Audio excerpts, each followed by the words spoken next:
Seminar balaaran oo looga hadlayay muhiimadda ay tiknoolajiyadda u leedahay dalka Soomaaliya isla markaasina ay ka soo qayb galeen arday fara badan oo ka kala socotay 5 jaamacadood oo ku yaala wadanka Malaysia ayaa waxa lagu qabtay jaamacadda Al-Madina International University ee ku taala Shialam gobolka Singapore ee wadanka Malaysia. aqoon isweydaarsigan ayaa muhiimadiisu waxa ay sidii ardayda Soomaaliyeed tiknoolajiyadda ka barata Malaysia ay qayb libax leh uga qaadan lahayd isbeddelka dhanka horumarka ee haatan ka jira dalka Soomaaliya.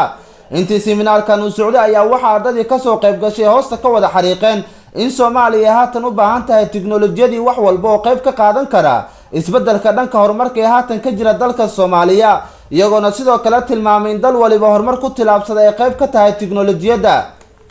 seminaarkan ayaa waxa uu ku soo beegmay xilli Soomaaliya ay ka jirto horumar weyn oo dhan waliba leh, iyagoona ardayda halkaas ka soo qayb galay dhammaantood ballan qaadeen in dalka dib ugu laaban doonaan isla markaasina ay ka qayb qaadan doonaan horumarada jira.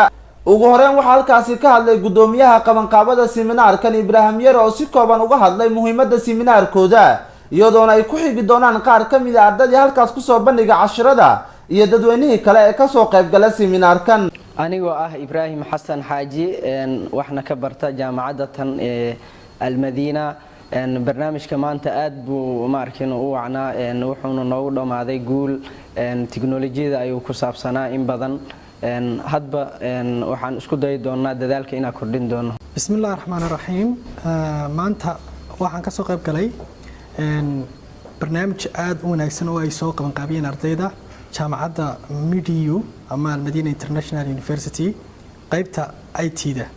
runtii barnaamij aad u fiican buu ahaa oo ardaydu isku dhaafsanayeen waxyaalaha ay soo barteen ama cilmigii intii ay jaamacadda dhiganayeen ay barteen ay isweydaarsanayeen. isku soo duuba markii ugu horeysay oo seminar noocan oo kala lagu qabto dalka Malaysia xilli aqoon-yahanadii dibadaha ku sugnaa ee dalka dib ugu laabanayaan. Axmed Abuukar Ashari, telefishinka caalamiga Somali Channel, Malaysia.